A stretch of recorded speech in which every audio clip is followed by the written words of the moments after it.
En marge d'un sommet de l'Union européenne à Bruxelles, le Premier ministre kosovar Albin Kurti et le président serbe Aleksandar Vučić ont entamé des discussions séparées avec des responsables européens afin d'apaiser les tensions entre leurs deux pays. Mais les parties n'étaient pas prêtes à s'entendre, a regretté jeudi Josep Borrell, le chef de la diplomatie européenne. Les dirigeants européens ont échoué, jeudi 26 octobre, à convaincre le Premier ministre kosovar Albin Kurti et le président serbe Aleksandar Vučić de trouver un accord pour apaiser les tensions entre leurs États voisins, a annoncé le chef de la diplomatie européenne Josep Borrell. Les deux leaders ont eu des discussions séparées avec des responsables européens, notamment le président français Emmanuel Macron, le chancelier allemand Olaf Scholz et la chef du gouvernement italien Giorgia Meloni, en marge d'un sommet de l'UE à Bruxelles. Une proposition a été mise sur la table à propos de la création d'une association des municipalités serbes dans le nord du Kosovo, réclamée par Belgrade. La partie kosovare exige, avant toute négociation, la reconnaissance de l'indépendance du Kosovo par la Serbie.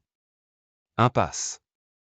Malheureusement, les parties n'étaient pas prêtes à s'entendre, a regretté Josep Borrell, expliquant que les conditions posées par chaque partie étaient inacceptables pour l'autre. Nous sommes très préoccupés par l'impasse dans le processus de normalisation entre le Kosovo et la Serbie, a encore commenté le haut représentant de l'UE pour les affaires étrangères. Serbes et Kosovars se sont rejetés la responsabilité de l'échec des négociations. Malgré l'offre généreuse du Premier ministre Kurti, le président serbe Vučić a refusé de signer un accord avec le Kosovo, ont indiqué les services du dirigeant kosovar. Je suis prêt à signer tout ce que vous voulez, sauf la présence du Kosovo à l'ONU et la question de l'indépendance du Kosovo, a quant à lui déclaré Aleksandar Vučić. Depuis la guerre, qui a pris fin en 1999 avec des bombardements de l'OTAN, les relations entre Pristina et Belgrade vont de crise en crise. La Serbie refuse de reconnaître l'indépendance proclamée en 2008 par son ancienne province, dont les 1,8 million d'habitants, très majoritairement d'origine albanaise, compte une communauté serbe d'environ 120 000 personnes, qui vit essentiellement dans le nord du Kosovo. Bruxelles, qui dirige les difficiles négociations entre les parties depuis 2011, a annoncé en mars que les deux camps avaient accepté un plan visant à normaliser leurs relations, mais aucun progrès n'a été enregistré depuis.